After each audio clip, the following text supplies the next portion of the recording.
हाय, hello, नमस्कार, good morning. कशा आहात?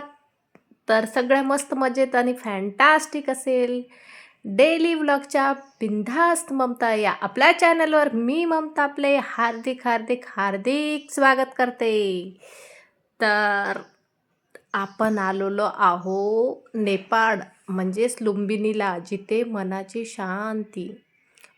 शांती भेटलेली आहे. जगातील जर स्वर्ग कुठं असेल ना, तर इथे आहे. एकदा येऊन नक्की बघा. जिथे गौतम बुद्धांचा जन्म झाला असे ठिकाण म्हणजे लुंबिनी. आणि खूप दिवसाची असं म्हणजे मनात विचार पण सुद्धा केला नव्हता की मी कधी एवढ्या म्हणजे इथे लुंबिनी अशा ठिकाणी येणार. आणि बघा किती सुंदर हिरवळ पसरलेली आहे जिकडे तिकडे. लुंबिनी म्हणजे भगवान बुद्धांचं जन्मस्थान. लुंबिनी कुठे आहे? तर देश आहे नेपाळ, जिल्हा रूपदेही, जिल्हा लुंबिनी प्रदेश. भारताच्या गोरखपूरपासून किमान 95 किलोमीटर, सिद्धार्थनगरपासून 45. बौद्ध धर्मियांसाठी लुंबिनी हे ठिकाण खूप महत्त्वाचं आहे. बुद्धांच्या 4 मुख्य तीर्थक्षेत्रापैकी हे एक आहे. लुंबिनीला गौतम बुद्धांचा जन्म झाला.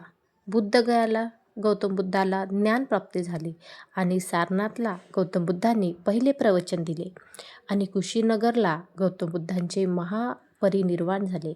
तर असे हे 4 क्षेत्र आहे.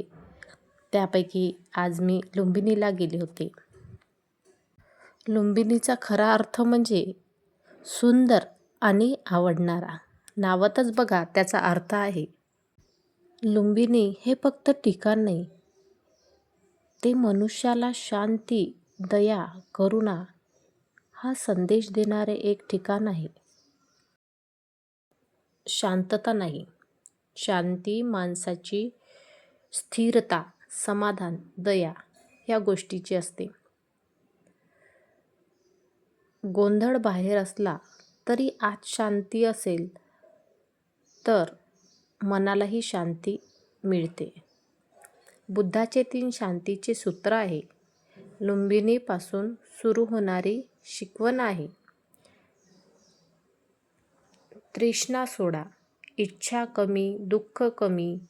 जितका जास्त हवं असेल तितकं शांत राहायचं. क्षमा कर, दुसऱ्याला माफ केलं की